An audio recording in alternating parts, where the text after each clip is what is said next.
Ayan, so good day mga ka-backyard. Andito tayo ngayon sa ating rabitan. Ayan. So meron lang akong gustong i-share sa inyo na bagong alaga natin sa ating backyard. Hindi po siya rabbit. Ayan, siguro alam nyo naman na kasi nakita nyo sa thumbnail. So meron tayong bagong alaga guys, which is Ayam Cemani. Ayan, so bago po nating alaga, bago po nating kinagigiliwan. Ayan, so ang cute kasi guys, ang ganda sa mata. Ayan, so but before that, syempre intro muna tayo. Let's go.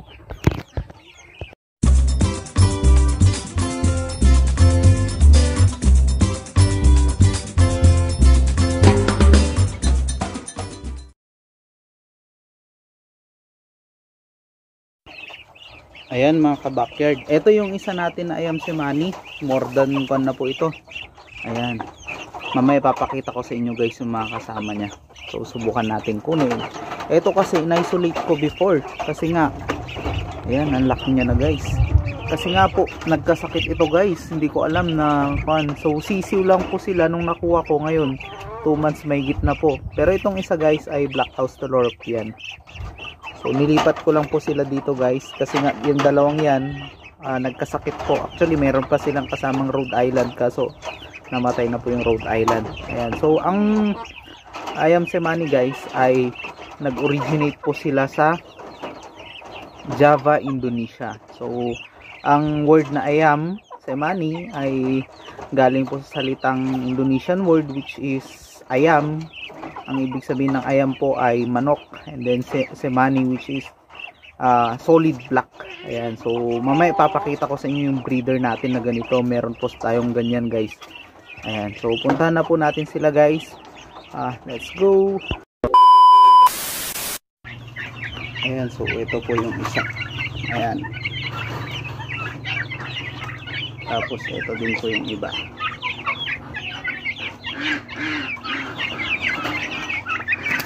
Ayan, more than 2 months.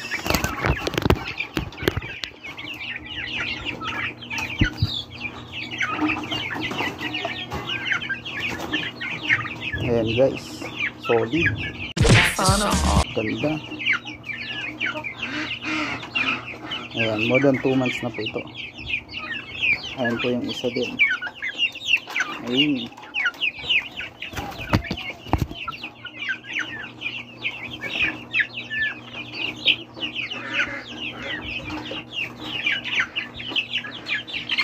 One eternity later.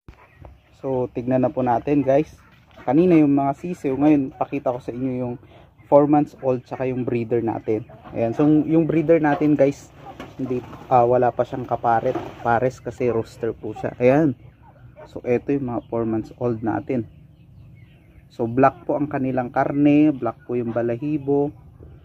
Ayan. So black din po yung sa paa. Ayan. So sabi ng iba, ayan, based dun sa mga na-research natin, yung iba po ay ang ginagawa dito ay ginagamit nila ang pagkakaalam nila, ang karne nito ay gamot daw po. Ayan, yung iba din po ginagamit din po nila ang dugo ng Ayam Cemani sa ritual, ganun. So sa ibang bansa ganun po.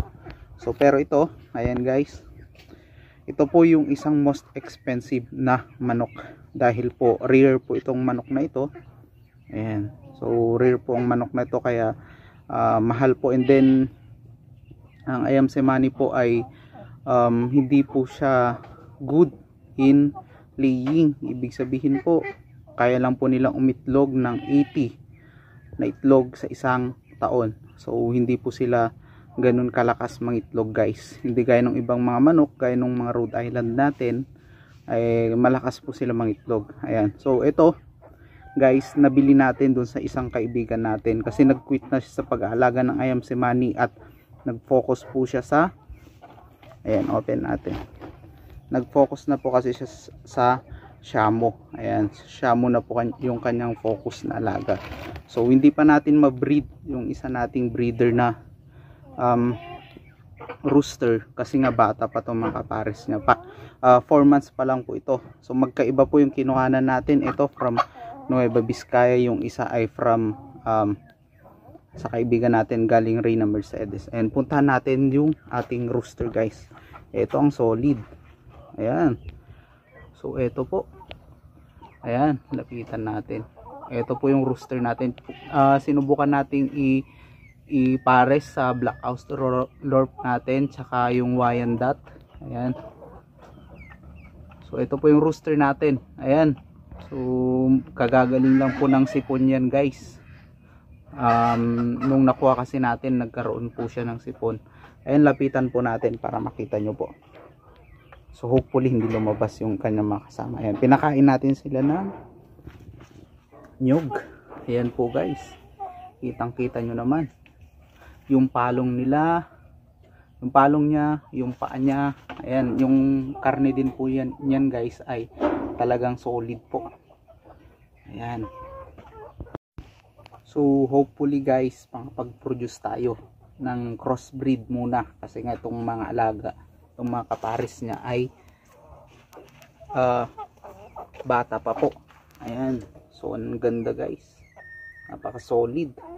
Kita nyo naman po sa palo pa lang, sulit na. So yun nga, gaya ng sabi natin, nag-quit kasi yung nabilhan natin. So nabili lang po natin ito ng mura. Ayan guys, secret po yung presyo, pero mura lang po talaga natin nabili. Ayan, so black po yung kanyang mata, black po yung palong, and then black din po yung karne niyan guys. Subukan natin kunin para makita nyo po. Ayan, so meron pong iba't ibang klase din po ng ganito net, ng ayam Cemani guys, pero ang sabi po nung nakuha na natin ay kuan po ito, UK line. Ayan. So actually nabili siya ng sisiw, ano? Paano ba 'yun? Nabili dati nung owner ito na sisiw. Tapos napalaki niya po and then i-breed niya. Ngayon, nakabenta na din po siya ng produce. Actually yung isa dito produce na daw po. Pero yun nga lang, nabenta niya na yung hen. Ngayon, sakto nakita natin yung post niya na binibenta niya na din tong rooster, kasi nga focus na po siya sa ayan, dumpo. Ayan, Shamo guys, Shamo, ang lalaki ng kanyang mga alaga. So tignan nyo naman po sa balahibo niya guys. Ayan, subukan natin ihawin. Ayan, so medyo mailap pa. Actually 1 month na sa atin to guys, 1 month may git na, kasi itong hen na to 3 months pa lang nung nakuha natin pero ngayon 4 months na siya may git. Ayan, hopefully makaproduce na tayo ng ganito guys. So isa sa pinakamahal na rabbit, na chicken. Ayan, rabbit yung inisip natin. Isa sa pinakamahal na chicken guys, kasi nga po konti lang po ang may alagang ganito. Kasi sabi nila, once daw po na may ganito ka, mayaman ka na sa ibang bansa dati, sa Indonesia especially. Ayan, yun lang po yung gusto nating i-share mga ka-backyard. Ayan, hopefully nag-enjoy kayo. Ayan, kasi ako nag-enjoy ako na makita siya. Ang ganda guys, solid. Ayan, hopefully maparami natin. Ayan, dito muna tayo sa crossbreeding. Ayan, so wala pang produce guys, kasi hindi pa naghinto na mangitlog tong ating hen. Ito hindi ko alam, kasi nabili lang din po natin ng per kilo. Ito per kilo natin nabili guys. Ayan, pinares lang natin.